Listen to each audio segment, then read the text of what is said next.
من يهده الله فلا مضل له ومن يضلل فلا هادي له وأشهد أن لا إله إلا الله وحده لا شريك له وأشهد أن محمدا عبده ورسوله أرسله بالهدى ودين الحق ليظهره على الدين كله ولو كره المشركون.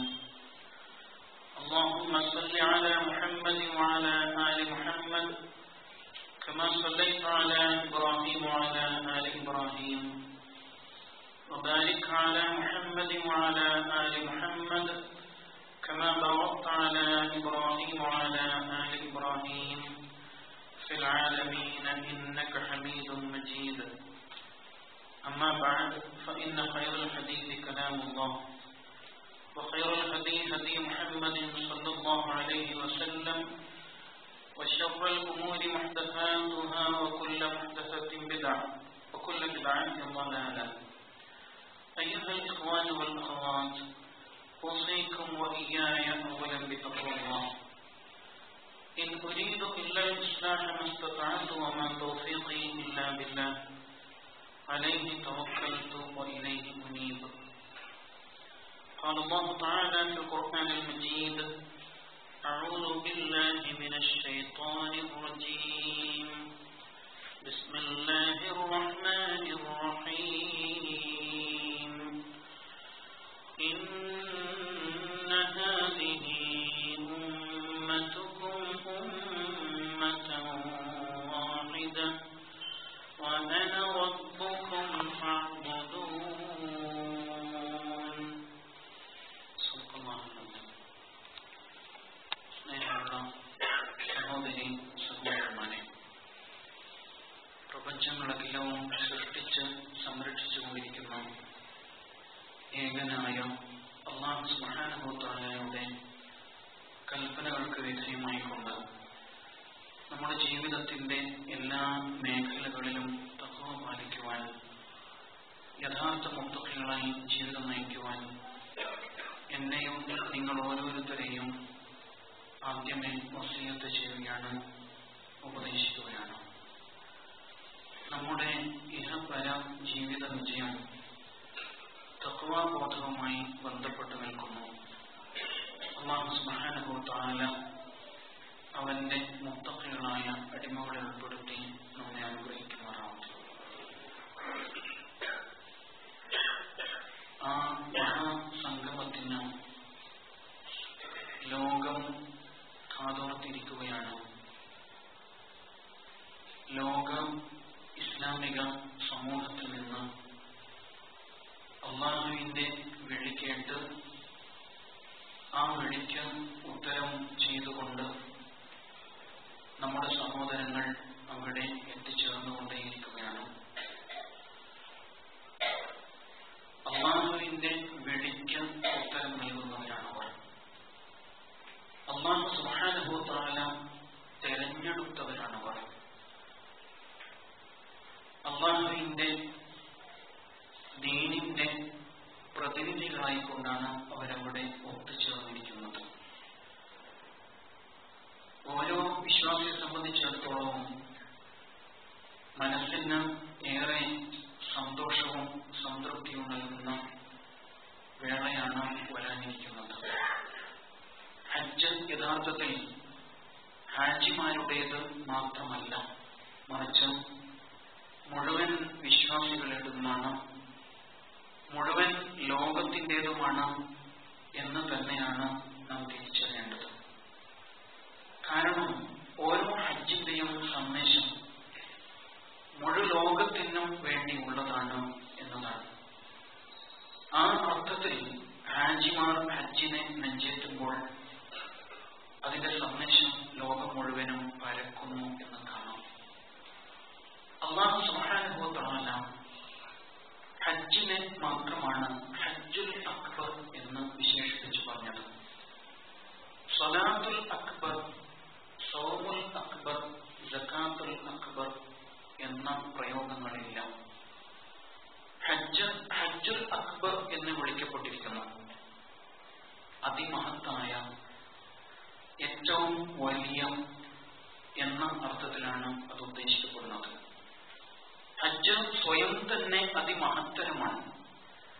കാരണം ഹജ്ജിൽ അല്ലാഹു സുബ്ഹാനഹു വ തആല ഇബാദത്ത് കൊണ്ട് ഉദ്ദേശിക്കുന്ന എല്ലാ സമർപ്പണങ്ങളും അതിന്റെ പൂർണ്ണതയോടുകൂടി ഉണ്ട് എന്നതാണ്. മാനസികമായ സമർപ്പണം, ശാരീരികമായ സമർപ്പണം, സാമ്പത്തികമായ സമർപ്പണം, അതേപോലെ തന്നെ അല്ലാഹുവിന് മുമ്പിൽ സമ്പൂർണമായും വിധേയപ്പെടാനുള്ള സന്നദ്ധത. ഹജ്ജിൽ ജിഹാദുണ്ട്, ഹജ്ജിൽ ഹിജ്റയുണ്ട്. നാടും വീടും വിട്ട് അവർ പുറപ്പെട്ടിരിക്കാൻ, എല്ലാം വിട്ടെറിഞ്ഞ് അല്ലാഹുവിലേക്ക്. ഹജ്ജിൽ ഹിജ്റയുണ്ട്. ഈ അർത്ഥത്തിൽ ഹജ്ജ് അതിമഹത്തരമായി തീരുന്നു എന്ന് നമുക്ക് കാണാൻ കഴിയും. അല്ലാഹു സുബ്ഹാനഹു വ തആല ഓരോ ഇബാദത്തിലൂടെയും വളരെ കൃത്യമായ ഹിക്മത്തുകൾ നമ്മെ പഠിപ്പിക്കുന്നുണ്ട്. എല്ലാ ഇബാദത്തിനും അതുണ്ട്. അതിനെ നാം അതിന്റെ ആത്മാവെന്നോ ചൈതന്യമെന്നോ വിളിക്കും. ഹജ്ജിലും അത് നിറഞ്ഞു നിൽക്കുന്നതായിട്ട് കാണാം. പക്ഷെ നമുക്ക് അത് പ്രയോജനപ്പെടുന്നുണ്ടോ എന്നത് നാം ഇനിയും ആലോചിക്കേണ്ട വിഷയമാണ്. നമസ്കാരത്തിന്റെ ചൈതന്യം പൂർണ്ണമായും നമുക്ക് ആവാഹിച്ചെടുക്കാൻ കഴിയുന്നുണ്ടോ? ആത്മപരിശോധന നാം പലപ്പോഴും നടത്താറുള്ളതാണ്. ഇതേപോലെ ലോക ഇസ്ലാമിക സമൂഹം ലോകത്തിന്റെ നാനാഭാഗത്തു നിന്നുമുള്ള ആദർശ സമൂഹത്തിന്റെ പരിച്ഛേദം അവിടെ ഒരുമിച്ച് ചേരുമ്പോൾ അത് പ്രതീകാത്മകമായ മഹത്തായ ഒരുപാട് സന്ദേശങ്ങൾ ലോകത്തിന് നൽകുന്നില്ലേ? ഉണ്ട്. പക്ഷേ യഥാർത്ഥത്തിൽ നമുക്കത് ആസ്വദിക്കാനും അനുഭവിക്കാനും കഴിയുന്നുണ്ടോ എന്നത് തീർച്ചയായും മറ്റൊരു വിഷയമാണ്. ഇൻഷാ അല്ലാഹ് 4 നാളുകൾ പിന്നിടുമ്പോൾ ഹജ്ജിലേക്ക് നാം പ്രവേശിക്കുകയാണ്. യൗമു തർബിയ, യൗമു അറഫ, യൗമുൻ നഹർ, അയ്യാമു തശ്രീഖ്, ഇങ്ങനെ 6 നാളുകളിലായിട്ടാണ് ഹജ്ജ് പൂർണ്ണമാകുന്നത് എന്ന് നമുക്കറിയാം.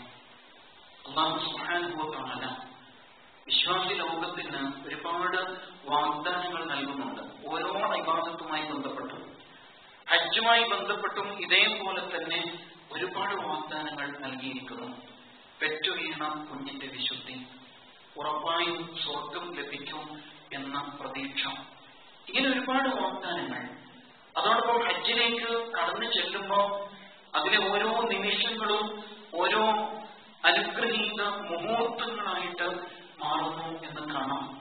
യൗമ അറഫയിലേക്ക് എത്തുമ്പോൾ അതിന് ഏറ്റവും ഉന്നതമായ അതുല്യമായ തലത്തിലേക്ക് ഓരോ ഹാജിയും ഓരോ വിശ്വാസിയും കടന്നു ചെല്ലുന്നുണ്ട്.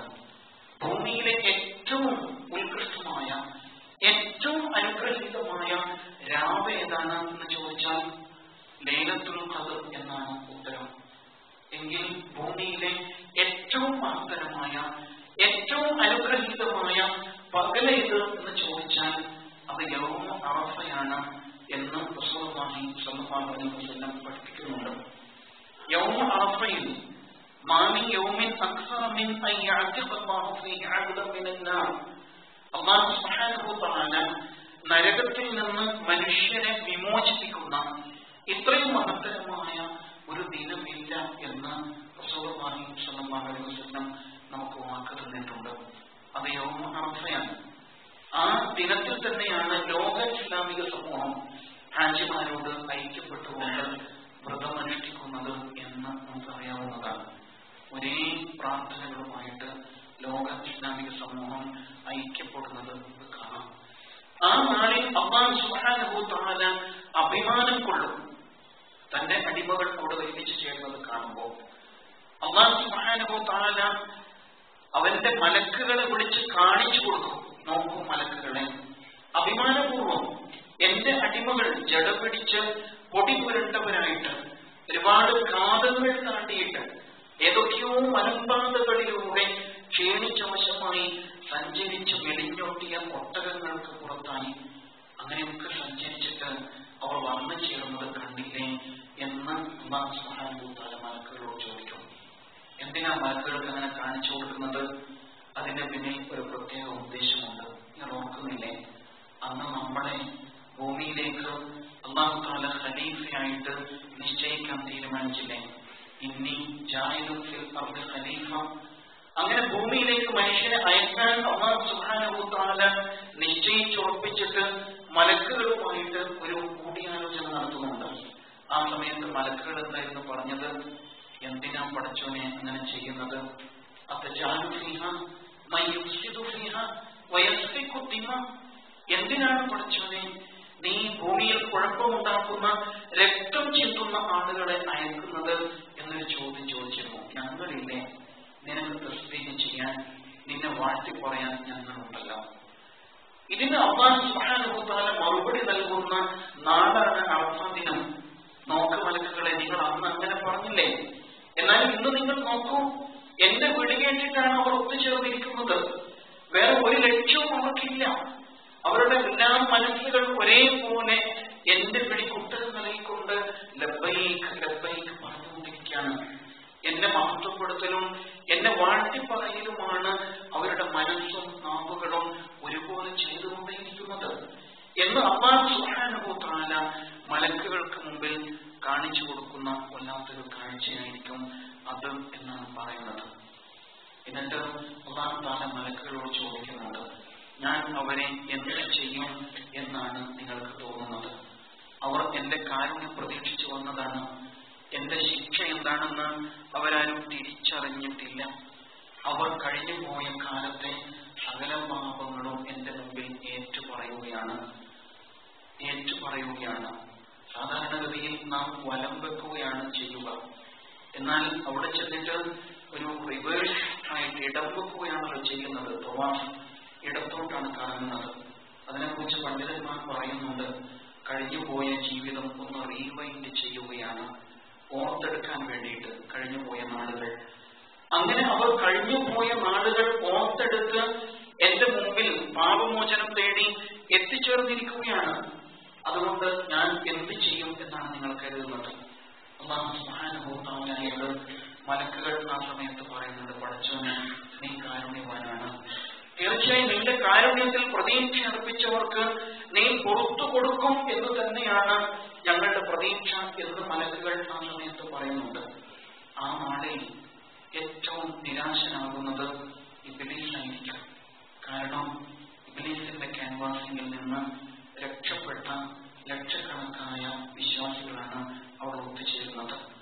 ആ വിശ്വാസികൾ ഈമാനികമായ ഊർജം സംഭരിച്ച് നാടുകളിലേക്ക് തിരിച്ചെത്തുമ്പോൾ വീണ്ടും ഇബ്ലീസ് അകന്നു നിൽക്കേണ്ടി വരും. അവരുടെ ജീവിതത്തിൽ നിന്ന്, അവരുടെ കുടുംബ രംഗത്ത് നിന്ന്, അവരുടെ സാമ്പത്തിക സാമൂഹിക ഇടപാടുകളിൽ നിന്നൊക്കെയും ഇബ്ലീസ് പൂർണ്ണമായും വഴിമാറി നിൽക്കേണ്ടി വരും എന്നതിനാൽ അന്നത്തെ ദിവസം ഏറ്റവും നിരാശനാകുന്നത് ഇബ്ലീസ് ആയിരിക്കും എന്ന് റസൂൽ സല്ലല്ലാഹു അലൈഹി വസല്ലം പറഞ്ഞു വെച്ചതായിട്ട് നമുക്ക് കാണാം.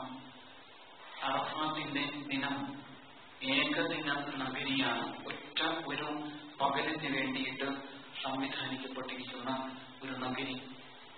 അവിടെ ഒത്തുചേരുന്ന പുരുഷന്മാരുടെ എല്ലാം വസ്ത്രം ഏക വസ്ത്രമായിരിക്കും. 2 ഖണ്ഡം തുണി മാത്രം എന്നുള്ളതാണ്. ഏകത്വത്തെ, ഐക്യത്തെ, വിശ്വാസികളുടെ പരസ്പര ബന്ധത്തെ അത് വളരെ ശക്തമായിട്ട് പ്രതീകവൽക്കരിക്കുന്നു എന്ന് കാണാം. വിവേചനങ്ങളില്ലാത്ത സമത്വത്തിന്റെ, ഐക്യത്തിന്റെ മഹത്തായ മാതൃകയായിട്ട് അത് മാറുന്നു. അല്ലാഹു സുബ്ഹാനഹു വ തആല ഇതിനെക്കുറിച്ചാണ് ഇന്ന ഹാദിഹി ഉമ്മത്തുക്കും ഉമ്മത്തും വാഹിദ, നിങ്ങളുടെ ഈ സമൂഹമുണ്ടല്ലോ, മനുഷ്യ സമൂഹം ഒരു ഏക സമൂഹമാണ്. അന റബ്ബുക്കും, ഞാനാണ് നിങ്ങളുടെ റബ്ബ്, ഫഅബ്ദൂൻ, അതിനാൽ നിങ്ങൾ എനിക്ക് മാത്രം വഴിപ്പെടുവിൻ എന്ന് അല്ലാഹു സുബ്ഹാനഹു വ തആല പ്രഖ്യാപിച്ചത് ഈ കാഴ്ചപ്പാടിലാണ്. ലോകം ഐക്യപ്പെടുന്ന അത്തരമൊരു ഏകലോക ക്രമം, സമ്പന്നരുടെ കോർപ്പറേറ്റുകളുടെ സാമ്രാജ്യത്വത്തിന്റെ ഏകലോക ക്രമമല്ല, മറിച്ച് വിശ്വാസത്തിന്റെ പിൻബലത്തിൽ മനുഷ്യ സമൂഹം ഐക്യപ്പെടുന്ന ഒരു ഏകലോക ക്രമം അല്ലാഹു സുബ്ഹാനഹു വ തആല അതുവഴി നമ്മെ പഠിപ്പിക്കുന്നതായിട്ട് കാണാം. റസൂലുള്ളാഹി സ്വല്ലല്ലാഹു അലൈഹി വസല്ലം ആ നാളിലാണ് ആ മനുഷ്യാവകാശ പ്രഖ്യാപനം നടത്തിയത്. അയ്യുഹന്നാസ്, മനുഷ്യരെ, ഇന്ന ദിമാഅക്കും വ അംവാലക്കും വ അഅറാദക്കും, നിങ്ങളുടെ രക്തവും നിങ്ങളുടെ സമ്പത്തുക്കളും അതേപോലെ നിങ്ങളുടെ അഭിമാനവും ഹറാമുൻ അലൈക്കും നിങ്ങൾക്ക് പവിത്രമാണ്. ഇലാ അൻ തൽഖൂ റബ്ബക്കും, നിങ്ങൾ നിങ്ങളുടെ റബ്ബിനെ കണ്ടുമുട്ടുന്ന നാൾ വരെയും അതിന്റെ പവിത്രത നിങ്ങൾ കാത്തു സൂക്ഷിക്കണം. കഹുർമത്തി യൗമിക്കും ആകാം, ഇന്നത്തെ ഈ ദിവസത്തിന്റെ പവിത്രത പോലെ, ഫീ ശഹരിക്കും ആകാം, ഈ മാസത്തിന്റെ പവിത്രത പോലെ, ഫീ ബലദിക്കും ആകാം, നിങ്ങളിപ്പോ കഴിച്ചു കൂട്ടുന്ന ഈ നാടിന്റെ പവിത്രത പോലെ. ഉൾപ്പുളകത്തോടുകൂടിയല്ലാതെ ഒരു വിശ്വാസിക്ക് ഈ വചനങ്ങൾ കേൾക്കാൻ കഴിയില്ല. ഇന്നും ലോകത്ത് വേറിട്ട് നിൽക്കുന്ന ഒരു മനുഷ്യാവകാശ പ്രഖ്യാപനമാണ് ഇത് എന്ന് നമുക്ക് കാണാം. പക്ഷേ ഈ കാര്യങ്ങൾ നാം വീണ്ടും അനുസ്മരിക്കുമ്പോൾ, ഓരോ അറഫാ ദിനം കടന്നു വരുമ്പോഴും നാം അനുസ്മരിച്ചുകൊണ്ടേയിരിക്കുമ്പോൾ നാം നമ്മിലേക്ക് തിരിഞ്ഞു നോക്കുവാൻ ബാധ്യസ്ഥരാണ്. ഈ ഏകലോകക്രമമുണ്ടല്ലോ, ഇസ്ലാം മുന്നോട്ട് വെക്കുന്ന ഏകലോകക്രമം, ആ ഒരു അടിസ്ഥാന കാഴ്ചപ്പാട് ഇസ്ലാമിക ലോകത്ത്, മുസ്ലിം സമൂഹത്തിനകത്ത് പോലും എന്തുകൊണ്ടാണ് സാധ്യമാകാതെ പോകുന്നത് എന്ന ചോദ്യം പൊതുസമൂഹം നമുക്ക് നേരെ തിരിച്ചു വെക്കാനിടയുണ്ട്. കാരണം അങ്ങനെയൊക്കെ ആയിപ്പോയിരിക്കുന്നു നമ്മുടെ കാലം എന്നുള്ളതാണ്. അങ്ങേയറ്റം കെട്ടുപോയ സകല തിന്മകളും നിറഞ്ഞ ഒരു കാലത്ത് കഴിച്ചുകൂട്ടേണ്ടി വന്നവരാണ് നാം എന്ന് കാണാം. സിറിയ, അറബ് ലോകം വളരെ അസ്വസ്ഥമാണ് പല നിലയിലും. സിറിയ ഒരു ചോദ്യചിഹ്നമായിട്ട് നമുക്ക് മുമ്പിലുണ്ട്. 4 വർഷമായി ആ നാട് അരക്ഷിതാവസ്ഥയിലാണ്. പലായനം തുറന്നുകൊണ്ടേയിരിക്കുന്നു. ഇപ്പോഴും യുദ്ധം മുഖേന, ഏകപക്ഷീയമായ ആക്രമണങ്ങൾ മുഖേന അവിടുത്തെ പൗരന്മാർ തന്നെ 2.5 ലക്ഷത്തോളം ആളുകൾ വധിക്കപ്പെട്ട് കഴിഞ്ഞിരിക്കുന്നു. 40 ലക്ഷം ആളുകൾ ഇന്ന് അവിടെ അഭയാർത്ഥികളായിട്ട് മാറിയിരിക്കുന്നു. ജീവനം കൊണ്ട് നെട്ടോട്ട് മൂടുന്നതിനിടയിൽ 2500ഓളം ജീവൻ പൊലിഞ്ഞു പോയിരിക്കുന്നു. സിറിയയുടെ കരളലിയിപ്പിക്കുന്ന വേദനാജനകമായ ഇപ്പോഴത്തെ അവസ്ഥയാണിത്. ബശാറുൽ അസദ് എന്ന ആധുനിക ഫറോവ ആ നാട്ടില് ആകെ ആടി തിമിർത്തുകൊണ്ടിരിക്കാൻ ആർക്കും തടയാൻ കഴിയുന്നില്ല. എന്ന് പറഞ്ഞാൽ എല്ലാവരും മൗനം പാലിച്ചിരിക്കുന്നു എന്ന് വേണം പറയാൻ. അറബ് ലോകം മുഴുവനും മറ്റാരെയോ ഭയപ്പെട്ട് അങ്ങനെ തലകുനിച്ചു നിൽക്കുന്ന അവസ്ഥയാണ് അവിടെയുള്ളത്. മുസ്ലിം ലോകം അപമാനിതമായി കൊണ്ടിരിക്കുകയാണ്. നമ്മൾ ശ്രദ്ധിക്കാറുണ്ടാവും പത്രകോളങ്ങളും മറ്റും. യൂറോപ്പ് മുസ്ലിങ്ങളെ ഏറ്റെടുക്കുന്നു എന്നുള്ള വാർത്തകൾ നമ്മൾ ശ്രദ്ധിക്കാറുണ്ടാവും. പക്ഷെ അതേ സമയത്ത് അങ്ങേയറ്റം അപമാനിച്ചുകൊണ്ട് മുസ്ലിം സമുദായത്തിന്റെ ഇസ്സത്ത് കളഞ്ഞു കുടിക്കും വിധത്തിലുള്ള അനുഭവങ്ങളാണ് അവർക്ക് അവിടെ ഉണ്ടായിക്കൊണ്ടേയിരിക്കുന്നത് എന്നതും വേറിട്ട് സംഭവമല്ല. പാശ്ചാത്യ പത്രമാധ്യമങ്ങൾ ഈ സംഭവങ്ങളെ ഒരുതരം പരിഹാസ്യമായ തമാശയായിട്ടാണ് നോക്കിക്കാണുന്നത് എന്നതാണ് അതിലേറ്റവും ഗുരുതരമായ ഒരു പ്രശ്നം. യൂറോപ്പിന് ഇസ്ലാം വിഴുങ്ങിക്കളയും. പറയാൻ ക്രിമിനലുകളാണ് കടന്നു വരുന്നത്. അവർ ഈ നാട്ടിലും ഭീകരതയുടെ വിത്ത് വിതക്കും. അവർ നമ്മുടെ സമ്പത്ത് ഊറ്റിക്കുടിക്കും. ഇങ്ങനെയൊക്കെ പറഞ്ഞുകൊണ്ട് പല വിധത്തിലും ആട്ടിപ്പായിക്കാനുള്ള ശ്രമങ്ങളാണ്. കമ്പിവേലികളിലൂടെ നൊന്ത് കയറിയിട്ട് മർദ്ദനയിലേക്ക് എത്തുമ്പോൾ അവരെ ക്രൂരമായിട്ട് പീഡിപ്പിക്കുന്ന കാഴ്ചകൾ. അതേസമയം പത്രങ്ങളില് അവര് ഒന്നിച്ച് ആളുകളെ ഏറ്റെടുക്കുന്നു എന്ന് പ്രചരിപ്പിച്ചുകൊണ്ടേയിരിക്കുന്നുണ്ട്. അതേസമയത്ത് തുർക്കി പോലുള്ള രാജ്യങ്ങൾ 20 ലക്ഷത്തോളം സിറിയക്കാരെ ഏറ്റെടുത്ത് കഴിഞ്ഞിരിക്കുന്നു. പക്ഷെ അതെവിടെയും ശ്രദ്ധിക്കപ്പെടുന്നില്ല.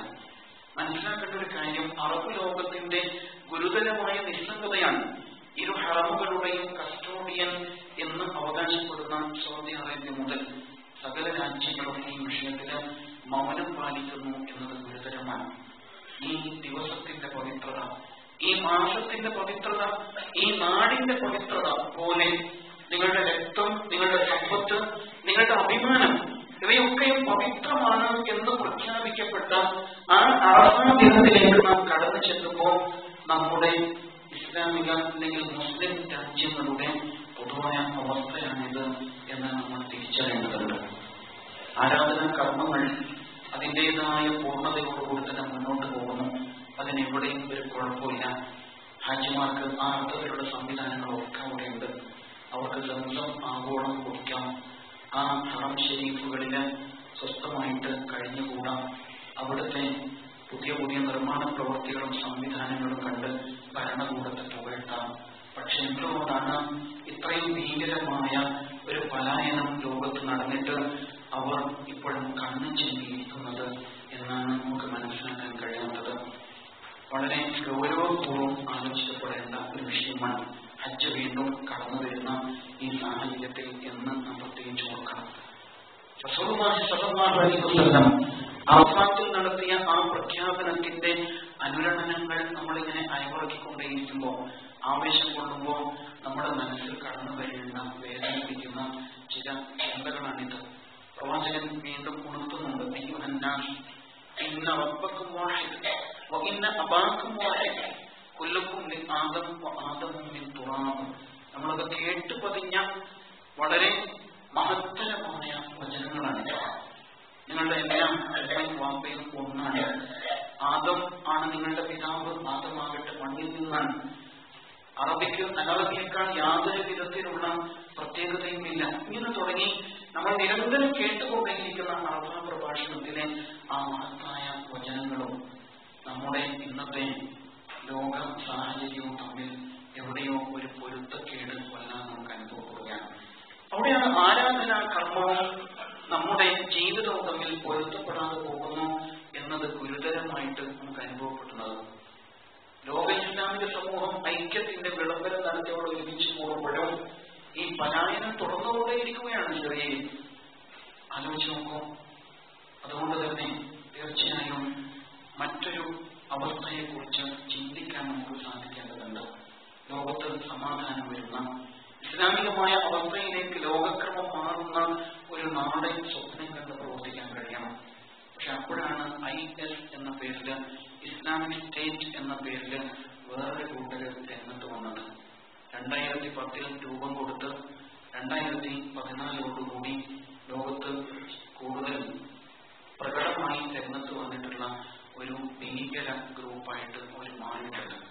വളരെ ബോധപൂർവ്വമാണ് അവർ പേര് തിരഞ്ഞെടുത്തത് പോലും. ഇസ്ലാമിക് സ്റ്റേറ്റ് ദൗലത്തുൽ ഇസ്ലാമിയ എന്നാണ് ഒരു പേരിട്ടിരിക്കുക. എന്ന് പറഞ്ഞാൽ ഇസ്ലാമിക ഖിലാഫത്ത് എന്നാണ് ഉദ്ദേശിക്കുന്നത്. എന്നിട്ട് അറുകൊല നടത്തിക്കൊണ്ടിരിക്കുന്നു. ആർക്ക് വേണ്ടിയാണ് അവരത് ചെയ്യുന്നത് എന്നത് ഇനിയും തെളിയിക്കപ്പെടാനിരിക്കുന്ന കാര്യമാണ്. എന്നാൽ അവർ അവരുടെ മുഖ്യ ശത്രുക്കളായിട്ട് പറഞ്ഞത് ഒന്ന് ക്രൈസ്തവ സമൂഹം, അതേപോലെ ഇസ്ലാമിസ്റ്റുകൾ, ഇസ്ലാമിന് വേണ്ടിയിട്ട് തനതായ ഇസ്ലാമിന് വേണ്ടി നിലകൊള്ളുന്നവർ അവരുടെ ശത്രുക്കളാണ് എന്നവർ പറയുന്നുണ്ട്. മുസ്ലിമുകൾ പോലുള്ള പ്രസ്ഥാനങ്ങൾ അവരുടെ ശത്രു പട്ടികയിലാണ്. അതേസമയത്ത് ജൂതർ അതല്ലെങ്കിൽ ഇസ്രായേലിയർ അവരുടെ ശത്രുക്കളല്ല എന്നതാണ് അതിന് ഏറ്റവും വലിയ വിധി വൈപരീത്യമായിട്ട് നമുക്ക് കാണാൻ കഴിയുന്നത്. ഇസ്ലാമിക സ്റ്റേറ്റ് അഥവാ ഖിലാഫത്തുൽ ഇസ്ലാമിയ എന്ന് പറഞ്ഞാൽ തീർച്ചയായും അത് സമാധാനത്തിന് വേണ്ടി നിലകൊള്ളുന്നതാണ്. റസൂലുള്ളാഹി സ്വല്ലല്ലാഹു അലൈഹി വസല്ലം സ്ഥാപിച്ച സ്റ്റേറ്റ് ദാറുൽ ഇസ്ലാമാണ് അല്ലെങ്കിൽ ദാറുസ്സലാമാണ് എന്നാണ് പറയപ്പെടുക.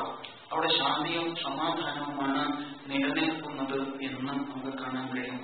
അതേസമയം ഇത്തരത്തിലുള്ള ഭീകരമായ നിലപാടുകൾ ഇസ്ലാമിന്റെ മേൽ കെട്ടിവെക്കുകയും ഇസ്ലാമിന്റെ പ്രതിച്ഛായ തകർക്കുവാനുള്ള ബോധപൂർവമായ ശ്രമമായിട്ട് മാറുകയും ചെയ്യുന്നു എന്നത് വളരെ ഗൗരവത്തോടുകൂടി കാണേണ്ട ഒരു വിഷയമാണ് എന്ന് നാം തിരിച്ചറിയേണ്ടതുണ്ട്. പക്ഷെ അവിടെയും തീർച്ചയായും അല്ലാഹു സുബ്ഹാനഹു വ തആലയുടെ ഇടപെടലുകൾ ഉണ്ടാവും എന്ന് മനസ്സിലാക്കണം.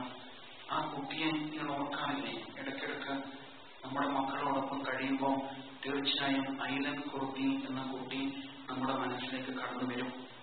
സിറിയയിൽ നിന്ന് പുറപ്പെട്ട് യൂറോപ്പിലേക്ക് പുറപ്പെട്ടിട്ട് വഴിമധ്യേ കപ്പൽ തകർന്ന് ബോട്ട് തകർന്ന് മരിച്ചുപോയ കുടുംബത്തിലെ ഒരംഗം ഐലൻ കുർദി. അങ്ങനെ തുർക്കി കടൽ തീരത്ത് ആ കുട്ടി വന്നു ചേർന്നത് നമ്മളൊക്കെ കണ്ടതാണ്. അത്തരം ചില കുട്ടികൾ, ചില കുഞ്ഞുങ്ങൾ ചരിത്രത്തിന്റെ ഗതി എന്നും മാറ്റിമറിച്ചിട്ടുണ്ട്. അതിലൊരു കുഞ്ഞാണ് ഇപ്പൊ നാം കൂടുതൽ അനുസ്മരിക്കുന്ന ആ കുഞ്ഞ്. സഫാ മറോക്കിടയില് കാലിട്ടടിച്ച കുഞ്ഞ്. ആ കുഞ്ഞ് കാലിട്ടടിച്ചപ്പോ സംസമാകുന്ന മഹത്തായ പ്രതീക്ഷ നൽകിക്കൊണ്ട് അല്ലാഹു തആല ലോകത്തെ തന്നെ അനുഗ്രഹിക്കുകയുണ്ടായി. മറ്റൊരു കുഞ്ഞാണ് അന്ന് കിണറ്റിലെറിയപ്പെട്ട് പിന്നീട് മിസ്റിലെ രാജാവായി മാറിയ കുഞ്ഞ്. അതേപോലെ തന്നെ മറ്റൊരു കുഞ്ഞാണ്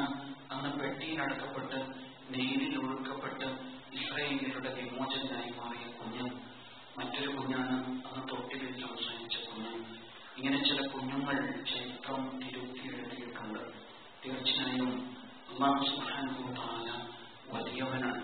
അതുകൊണ്ട് തന്നെ ഇസ്ലാമിക ലോകം ഒരു പേറ്റുനോവ് അനുഭവിക്കുകയാണ് എന്ന് വേണം തിരിച്ചറിയാൻ. നിരാശപ്പെടുകയില്ല, മറിച്ച് ചില ഘട്ടങ്ങൾ പിന്നിട്ട് മുന്നോട്ട് പോയെങ്കിൽ മാത്രമേ അല്ലാഹു സുബ്ഹാനഹു വ തആല ഉദ്ദേശിക്കുന്ന ലക്ഷ്യത്തിലേക്ക് ഇസ്ലാമിക സമൂഹത്തെ കൊണ്ടുചെന്നെത്തിക്കാൻ കഴിയുകയുള്ളൂ. അതിനുവേണ്ടിയുള്ള ചില മുന്നൊരുക്കങ്ങൾ ആയിട്ട് മാത്രമാണ് ഈ ഇളകി മറിയലുകളെ നാം നോക്കിക്കാണേണ്ടതുള്ളൂ.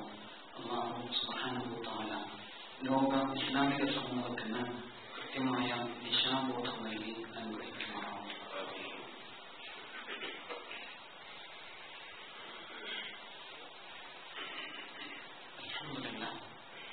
അൽഹംദുലില്ലാഹി الذي هدانا لهذا وما كنا لنهتدي لولا أن هدانا الله. اللهم صل على محمد وعلى آله وصحبه أجمعين. يا أيها الذين آمنوا اتقوا الله حق تقاته ولا تموتن إلا وأنتم مسلمون. യഥാർത്ഥ മുത്തഖീങ്ങളായി ജീവിതം നയിക്കുവാൻ ഒരിക്കൽ കൂടി എന്നെയും നിങ്ങൾ ഓരോരുത്തരെയും വസിയത്ത് ചെയ്യുകയാണ്, ഉണർത്തുകയാണ്. ദുൽഹജ്ജിലെ ഈ അനുഗ്രഹീതമായ രാപ്പകലുകൾ പരമാവധി പുണ്യങ്ങൾ നേടിയെടുക്കാൻ വേണ്ടിയിട്ട് നമുക്ക് പ്രയോജനപ്പെടുത്തുവാൻ കഴിയേണ്ടതുണ്ട്. അത്രയും ശ്രേഷ്ഠമായ നിമിഷങ്ങളിലൂടെയാണ് നാം കടന്നു പോകുന്നത് എന്ന് നാം മനസ്സിലാക്കുക. ഇൻഷാ അല്ലാഹ് അറഫ നോമ്പ് വരുന്ന ബുധനാഴ്ചയായിരിക്കും. അറഫ നോമ്പിനെ കുറിച്ച് റസൂൽ സല്ലല്ലാഹു അലൈഹി വസല്ലം പഠിപ്പിച്ചത് സൗമു യൗമി അറഫ യുകഫിറു സനതൻ മാദിയത വ ബാഖിയ, കഴിഞ്ഞതും വരാനിരിക്കുന്നതുമായ ഓരോ വർഷത്തെ ചെറുപാപങ്ങൾ അത് മുഖേന പൊറുക്കപ്പെടും എന്നാണ്. വളരെ പ്രബലമായ സുന്നത്ത് നോമ്പുകളിൽ ഏറ്റവും ആധികാരികമായിട്ട് പറയപ്പെട്ട നോമ്പുകളിൽപ്പെട്ട ഒന്നാണ് അറഫ നോമ്പ്. അതുകൊണ്ട് തന്നെ തീർച്ചയായും ആ നോമ്പ് അനുഷ്ഠിക്കുവാൻ നമ്മളെല്ലാവരും ജാഗ്രത പുലർത്തേണ്ടതുണ്ട്. കുടുംബാംഗങ്ങളെ അതിന് പ്രേരിപ്പിക്കുകയും ചെയ്യേണ്ടതുണ്ട്. ഇൻഷാ അല്ലാഹ് നമ്മുടെ ഗ്രേറ്റർ കൊച്ചിൻ ഈദ്ഗാഹ് കമ്മിറ്റിയുടെ ആഭിമുഖ്യത്തിലുള്ള ഈദ്ഗാഹ് പതിവ് പോലെ മറൈൻ ഡ്രൈവിൽ തന്നെയായിരിക്കും. കൃത്യം 8 മണിക്ക് തന്നെ പെരുന്നാൾ നമസ്കാരം ആരംഭിക്കുന്നതായിരിക്കും. അതേപോലെ ബലിപെരുന്നാളിന് കാലത്ത് ഭക്ഷണം കഴിക്കാതെ പുറപ്പെടുക എന്നതായിരുന്നു റസൂൽ സല്ലല്ലാഹു അലൈഹി വസല്ലമയുടെ സുന്നത്ത്. എന്നിട്ട് ബലി നിർവഹിച്ചതിന് ശേഷം അതിന്റെ മാംസം വേവിച്ച് കഴിക്കുന്ന രീതിയാണ് റസൂൽ സല്ലല്ലാഹു അലൈഹി വസല്ലം സ്വീകരിച്ചത്. അത് പ്രായോഗികം ആകുമെങ്കിൽ ആ രീതിയാണ് കൂടുതൽ ഉത്തമം. അതല്ലെങ്കിൽ പ്രയാസം അനുഭവിക്കേണ്ടതില്ല എന്ന് മാത്രം. ബലിപെരുന്നാളിൽ തക്ബീർ മുഴക്കേണ്ടത് അറഫ ദിനം മുതൽക്കാണ്. അറഫ ദിനം മുതൽ ആരംഭിക്കുന്ന തക്ബീർ അയ്യാമു തശ്രീഖിന്റെ 3-ാമത്തെ ദിവസം അസ്ർ നമസ്കാരം വരെയും നീണ്ടു നിൽക്കുന്നതാണ്. നിരന്തരമായി തക്ബീറുകൾ മുഴക്കുവാൻ നമ്മൾ ശ്രദ്ധിക്കേണ്ടതുണ്ട്. അതേപോലെ ഉദ്ഹിയ ബലിപെരുന്നാളുമായി ബന്ധപ്പെട്ട വളരെ പ്രധാനപ്പെട്ട ഒരു അമലാണ്. ഉദ്ഹിയയിൽ പരമാവധി ആളുകൾ പങ്കെടുക്കണം. അതിൽ ഷെയർ എടുത്തവരും അല്ലാത്തവരുമൊക്കെ അതിന് സാക്ഷിയാവുക എന്നത് വളരെ പുണ്യകരമായ ഒരു കാര്യമാണ്. ഉദ്ഹിയക്ക് സാക്ഷിയാവുക, അതിന്റെ കർമ്മങ്ങളിൽ പങ്കാളിയാവുക, ഇസ്മായിലിനെ ബലി നൽകുന്ന ഇബ്രാഹിം അലൈഹിസ്സലാമിന്റെ മാനസികാവസ്ഥയിൽ അവിടെ കഴിച്ചുകൂട്ടുക എന്നത് വളരെ പ്രധാനമാണ്. അതേപോലെ അതിന്റെ വിതരണ സംരംഭങ്ങളിലും പങ്കാളിയാകുന്നത് കൂടുതൽ ഉത്തമമാണ്. കുലൂ വദ്ദഖിറൂ വതസദ്ദഖൂ, നിങ്ങൾ ആ മാംസം ഭക്ഷിക്കുവിൻ, ആവശ്യമുള്ളത് ശേഖരിച്ചു വെക്കുവിൻ, അത് ദാനം നൽകുകയും ചെയ്യുവിൻ എന്ന് റസൂൽ സല്ലല്ലാഹു അലൈഹി വസല്ലം പഠിപ്പിച്ചിട്ടുണ്ട്. അയ്യാമു തശ്രീഖ് എന്ന 3 ദിനങ്ങൾ അയ്യാമു അക്ലിൻ വശുർബ്, അത് തീറ്റയുടെയും കുടിയുടെയും ദിനങ്ങളാണ് എന്ന് റസൂൽ സല്ലല്ലാഹു അലൈഹി വസല്ലം പഠിപ്പിച്ചിരിക്കുന്നു. അത് നമ്മെക്കുറിച്ചാണോ എന്നറിയില്ല. എന്ന് പറഞ്ഞാൽ എല്ലാ ദിവസവും കൃത്യമായിട്ട് ഭക്ഷണം കഴിച്ചുകൊണ്ടിരിക്കുന്ന നമ്മൾ ഇനിയും കൂടുതലായിട്ട് കഴിക്കണം എന്ന് പറഞ്ഞതായിരിക്കാൻ ഇടയില്ല. ഏതായിരുന്നാലും പരമാവധി ആളുകൾക്ക് അത് എത്തിച്ചു കൊടുക്കുന്ന കാര്യത്തിലാണ് ജാഗ്രത പുലർത്തേണ്ടത് എന്ന കാര്യത്തിൽ സംശയമില്ല. അതിന്റെ വിഹിതം ഉപയോഗിക്കുക എന്നത് പുണ്യകരമായ കാര്യം തന്നെയാണ്. പലപ്പോഴും ബലിപെരുന്നാൾ അടുത്തു വരുമ്പോൾ നമ്മുടെ സമൂഹത്തിൽ ഉണ്ടാകാറുള്ള ഒരു വസ്വാസാണ് അതിന്റെ മാംസം അമുസ്ലിം സഹോദരങ്ങൾക്ക് നൽകാമോ എന്നുള്ളത്. പള്ളികളിൽ പുറത്തേക്ക് ഉച്ചഭാഷണം വെച്ച് ഒച്ചത്തിൽ പ്രഭാഷണങ്ങൾ നടക്കുന്നുണ്ടാവും. ഒരു കാരണവശാലും അമുസ്ലിങ്ങൾക്ക് കൊടുത്തു പോകരുത്, അഥവാ കൊടുക്കുകയാണെങ്കിൽ പുറത്തു നിന്ന് 1 കിലോ വേറെ തന്നെ വാങ്ങിച്ചിട്ട് കൊടുത്താൽ മതി എന്നൊക്കെ പറയും. ഏതെങ്കിലും ഒരു അമുസ്ലിം സഹോദരൻ പള്ളിയിൽ വന്നിട്ട് ചോദിച്ചാലോ, എന്തിനാ നിങ്ങൾ ഞങ്ങൾ അപമാനിക്കുന്നത്, ഞങ്ങളാരെങ്കിലും നിങ്ങളോട് ഇതിന്റെ അവകാശം ചോദിച്ചോ എന്ന് ചോദിച്ചാൽ ആലോചിച്ചു നോക്കുക. ഈ മതേതര സമൂഹത്തിൽ ഇങ്ങനെയൊക്കെയുള്ള വർത്തമാനങ്ങൾ എന്തിനാണ് ആളുകളെ പ്രയാസപ്പെടുത്തുന്നത്? ആലോചിച്ചു നോക്കേണ്ട വിഷയമാണ്. തീർച്ചയായും ചെലവഴിക്കുക എന്നിടത്ത് അള്ളാഹുവിന്റെ ദീൻ വളരെ വിശാലമായ നിലപാടാണ് വെച്ചു പുലർത്തുന്നത്. ഖുർആൻ തന്നെ ഉപയോഗിച്ച ശൈലി അതാണ്. തന്റെ ആവശ്യം, പ്രയാസങ്ങൾ മനസ്സിലിങ്ങനെ കൊണ്ടു നടന്ന് ഞെരുങ്ങിക്കഴിയുന്ന ആളുകൾ, അതുപോലെ ആവശ്യക്കാരായ ആളുകൾ, അങ്ങനെയുള്ള ആളുകളെ ഭക്ഷിപ്പിക്കുമോ എന്നാണ് വിശുദ്ധ ഖുർആന്റെ പ്രയോഗം. മക്കയിൽ ഹാജിമാരുടേതായിട്ട് നിർവഹിക്കപ്പെടുന്ന ബലി ഉണ്ടല്ലോ, ആ മാംസം എന്താ ചെയ്യുന്നത്? അവിടുന്ന് അത് പാക്ക് ചെയ്ത് ഭദ്രമായി പല നാടുകളിലേക്കും, സോമാലിയ പോലെയൊക്കെയുള്ള പട്ടിണിയുള്ള നാടുകളിലേക്ക് എത്തിക്കുകയും ചെയ്യുന്നത്. ആരായിരിക്കും കഴിക്കുന്നത്? മനുഷ്യരാണ് അത് കഴിക്കുക എന്നുള്ളതാണ്. അതിനപ്പുറത്തുള്ള വിവേചനങ്ങൾക്ക് ഇസ്ലാം ഒരിക്കലും പ്രാധാന്യം കൽപ്പിക്കുന്നില്ല. അത് ഇസ്ലാമിന്റെ സംസ്കാരമല്ല എന്ന് നമ്മൾ തിരിച്ചറിയണം. നമ്മിൽ നിന്ന് ഉപകാരമായിട്ട് സ്വീകരിക്കുന്നവർക്കൊക്കെയും അത് എത്തിച്ചു കൊടുക്കുവാനാണ് പരമാവധി നമ്മൾ ശ്രദ്ധിക്കേണ്ടത് എന്നാണ് ആ വിഷയത്തിൽ ഉണർത്താനുള്ളത്. നമ്മുടെ പള്ളിയുമായി ബന്ധപ്പെട്ട് ഉദയക്ക് വേണ്ട ക്രമീകരണങ്ങൾ എല്ലാം നടന്നുകൊണ്ടിരിക്കുന്നുണ്ട്. ഇനിയും അല്പം മാട് ഷെയറുകൾ ബാക്കിയുണ്ട്. ഇനിയും ചേർന്നിട്ടില്ലാത്തവർക്കുള്ള അവസരമാണ്. ഇന്ന് ജുമാക്ക് ശേഷം തന്നെ അത് ഉപയോഗപ്പെടുത്തണം എന്നുകൂടി ഉണർത്താൻ അല്ലാഹു സുബ്ഹാനഹു വ തആല നന്മയുടെ മാർഗ്ഗത്തിലുള്ള നമ്മളെല്ലാം കാലപ്പോഴും അനുഗ്രഹിക്കുമാറാവട്ടെ. പടച്ചവനെ, വരാനിരിക്കുന്ന ഹജ്ജ് എല്ലാ അർത്ഥത്തിലും വിശ്വാസികൾക്കും ഹാജിമാർക്കും എന്നതിലുപരി ലോകത്തിന് തന്നെ നന്മയുടെയും അനുഗ്രഹത്തിന്റെയും ആക്കി മാറ്റണമേ റബ്ബേ. പടച്ചവനെ, സമാധാനപരമായ ലക്ഷ്യത്തിൽ സംതൃപ്തിയോടുകൂടി അമലുകൾ പൂർത്തീകരിക്കുവാൻ ഹാജിമാർക്ക് നൽകണം റബ്ബേ. പടച്ചവനെ, അവരുടെ യാത്ര നീ എളുപ്പമാക്കി കൊടുക്കണമെന്ന അമലുകൾ പൂർത്തീകരിച്ച് കുടുംബങ്ങളിലേക്ക് സമാധാനപൂർവ്വം തിരിച്ചെത്തുവാൻ അവർക്ക് നീ തൗഫീഖ് നൽകണം റബ്ബേ.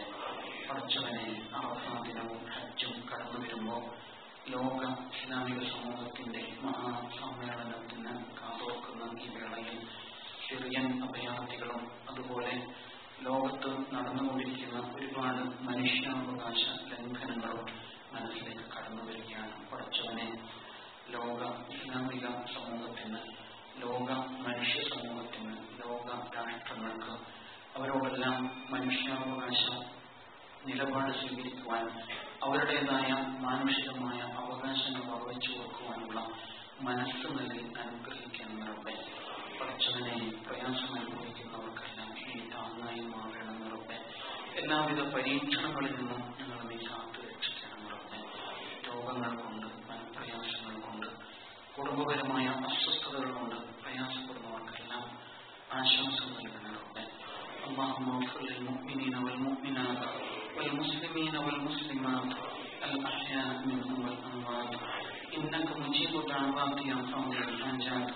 ربنا آتنا في الدنيا حسنة وفي الآخرة حسنة وقنا عذاب النار. اللهم أجرنا من النار، اللهم أجرنا من النار، اللهم أجرنا من النار. اللهم أعز الإسلام والمسلمين وأذل الشرك والمشركين وانصرنا على القوم الكافرين. ربنا اغفر لنا ولإخواننا الذين سبقونا بالإيمان ولا تجعل في قلوبنا غلا للذين آمنوا ربنا إنك رؤوف رحيم.